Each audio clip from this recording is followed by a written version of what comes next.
আসসালামু আলাইকুম সবাইকে স্বাগত মামুনির রান্নাঘরে। আজকে রান্না করব চাল কুমড়া দিয়ে কুমড়ো বড়ি। দুইটা নামের সঙ্গে কুমড়ো যুক্ত আছে, তাই না? শীতের সিজনে কিন্তু এরকম কুমড়ো বড়ি দিয়ে রান্না করলে খুব বেশি মজা হয়। অনেকে আবার চেনেও না কুমড়ো বড়ি। তো আমি আজকে ইলিশ মাছ দিয়ে রান্না করব। আমি এখানে কুমড়ো বড়ি নিয়ে নিয়েছি, মাছটাকে আগে থেকে কেটে লবণ হলুদ মাখিয়ে রেখেছি। তো চাল কুমড়া নিয়ে নিয়েছি। সবার প্রথমে আমি ফ্রাই প্যানে অল্প একটু সাদা তেল দিয়ে দিয়েছি। সেটাতে আস্তে আস্তে আমি কুমড়ো বড়িটা ভেজে নেব। আমি কিন্তু খুব বেশি তেলে কুমড়ো বড়িটা ভাজবো না। কুমড়ো বড়ি কিন্তু খুব বেশি তেলে যখন ভাজা হয় তার কিন্তু অথেন্টিক স্বাদটা থাকে না। সবসময় চেষ্টা করবেন অল্প তেলে ধীরে ধীরে আঁচে এরকম ব্রাউন ব্রাউন করে ভেজে ফেলতে। তাহলে দেখবেন কুমড়ো বড়ির যে অথেন্টিক ঘ্রাণটা সেটাও থাকবে এবং খুব বেশি পারফেক্টভাবে সিদ্ধ হয়ে যাবে।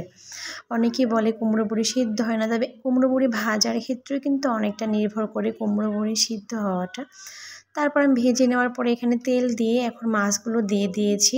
মাছটাকে আমি খুব বেশি ভাজবো না, এতে একবার মাঝখানে আমি উল্টিয়ে নিয়েছি, হালকা করে ফ্রাই করে নিয়েছি। ইলিশ মাছ ভাজলেও চলে, না ভাজলেও চলে, তো আমি এখানে হালকা করে ভেজে নিয়েছি। তো মাছগুলো ভাজা হয়ে গেলে আমি উঠিয়ে নিচ্ছি।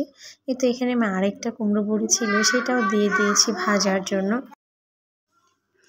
মাছগুলো তুলে নেওয়ার পরে আমি ওই ফ্রাই প্যানটাতে আরেকটু তেল দিয়ে পেঁয়াজ কুচি ও কাঁচামরিচ কুচি দিয়ে দিয়েছি। এখানে আমি পেঁয়াজ বাটা ইউজ করতেছি না, বাটার পরিবর্তে পেঁয়াজের কুচিটা ইউজ করতেছি। এই পেঁয়াজটাকে আমি সুন্দর করে হালকা বাদামি করে ভেজে নেওয়া পর্যন্ত ওয়েট করব। বাদামি রং করে নিলে হয় কি, পেঁয়াজটা খুব দ্রুত গলে যায় তরকারির সাথে, তাই না?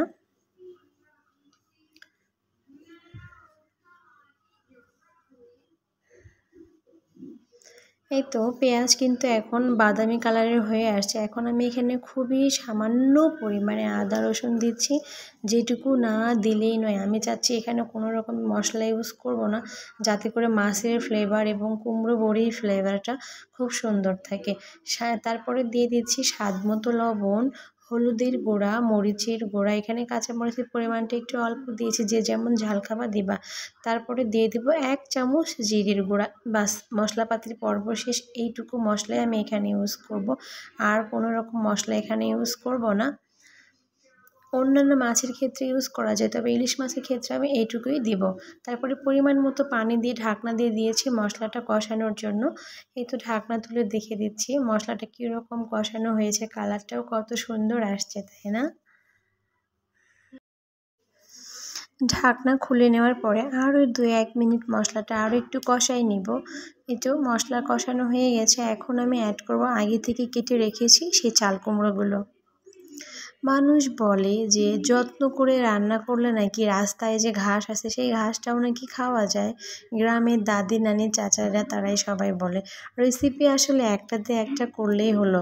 শুধু যে নির্দিষ্ট কোনো ইলিশ মাছ দিয়ে এটা খেতে হবে, এটা খেতে হবে, কিংবা ওই মাছ দিয়ে এই তরকারিটা খেতে হবে, ব্যাপারটা এরকম না। আপনি যদি মনের মাধুর্য মিশিয়ে যে কোনো কিছুর সাথেই রান্না করেন না, তাহলে টেস্ট অবশ্যই ভালো হবে। তো আমি চাল কুমড়ো দিয়ে ঢেকে দিয়েছিলাম কষানোর জন্য। এই তো 2-4 মিনিট পরে ফিরে আসছি। এখানে কিন্তু আমি কোনো রকম পানি ইউজ করি নাই। চাল কুমড়োর থেকে কিন্তু অনেক বেশি পানি বের হয়, তাই না? এই যে দেখেন কতটুকু পানি বের হয়ে আসছে। আমি এখন এই পানিটা সম্পূর্ণরূপে শুকানো পর্যন্ত চাল কুমড়োটা কষাবো, যাতে সুন্দরভাবে সিদ্ধ হয়ে যায় এবং চাল কুমড়োর কাঁচা গন্ধটা চলে যায়। আবারও ঢাকনা দিয়ে 2-4 মিনিটের জন্য রেখে দিচ্ছি। ফিরে আসছি আরও 2-4 মিনিট পরে। তারপর দেখাচ্ছি এখন কি পরিমাণ আছে পানিটা। এই তো প্রায় শুকিয়ে আসছে পানি এবং চাল কুমড়োটাও কিন্তু সিদ্ধ হয়ে আসছে, দেখেই বোঝা যাচ্ছে, তাই না? আমি এইভাবে আরও বেশ কিছুক্ষণ কষাই নিব। প্রত্যেকটা সবজিরই একটা আলাদা স্মেল থাকে, ঠিক তেমনই চাল কুমড়োরও কিন্তু একটা আলাদা স্মেল আছে। তো আমি এইখানে কোনো রকম পানি ছাড়াই এই চাল কুমড়োটাকে মশলার ভিতরে আরও বেশ কিছুক্ষণ নাড়াচাড়া করে ভালো করে কষায় নিব। একদম কালারটা কত সুন্দর আসছে, তাই না? এখন আমি এখানে যে যেরকম ঝোল খাবা সে সেরকম পানি দিবা। এখানে আমি ঠিক আমার টিফিন বাটি দিয়ে 1 বাটি পরিমাণ পানি আমি এখানে ইউজ করেছি। আর কুমড়ো বড়ি দিয়ে যদি ঝোল রান্না করতে চান তাহলে কিন্তু অবশ্যই পানির পরিমাণটা একটু বেশি দিবেন। এই তো আমার পানি দেওয়ার পরে তরকারিটা বলক এসে গেছে। আমি এখন এখানে আগে থেকেই ভেজে রাখা কুমড়ো বড়ি, মাছ সব কিছু দিয়ে দিচ্ছি। আসলে হয় কি, কুমড়ো বড়ি জিনিসটা যদি শুকনা জিনিস, এটা যখন তরকারিতে দেওয়া হয় তখন কিন্তু এই তরকারির ঝোলটাই কুমড়ো বড়ি টেনে নেয়। তার জন্য চেষ্টা করবেন সুন্দরভাবে জাল করার জন্য এবং পানির পরিমাণটা একটু বেশি দেওয়ার জন্য, যেহেতু কুমড়ো বড়িটা সিদ্ধ হওয়ারও একটা ব্যাপার আছে। আজকে যে আমি রান্না করতেছি খুব বেশি কিন্তু নাড়াচাড়া করব না, তারপরও দেখবেন কুমড়ো বড়িগুলো এত সুন্দর সিদ্ধ হবে। এই তো আমি আবারও ঢাকনা খুলে দেখে দিচ্ছি, দেখেন কুমড়ো বড়িগুলো কিন্তু অলরেডি ফুলতে শুরু করছে। আর আমার তরকারিও প্রায় হয়ে আসছে, আর খুব বেশি যে জ্বালাবো তাও না। আমি আবারও কিছুক্ষণের জন্য ঢাকনা দিয়ে রেখে দিব। এই তো দেখেন রান্না হচ্ছে আমার, এদিকে বাদবাকি কাজগুলো সেরে নিচ্ছি।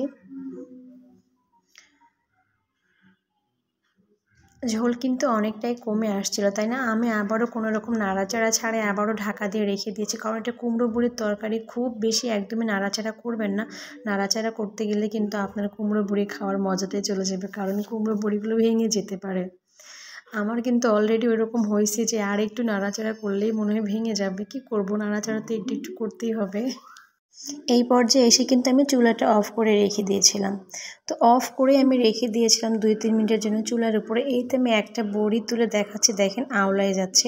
এই জন্য আমি আর একদমই নাড়াচাড়া করব না। দেখেন কত সুন্দর আসছে না কালারটা, ট্রাই করে দেখতে পারেন।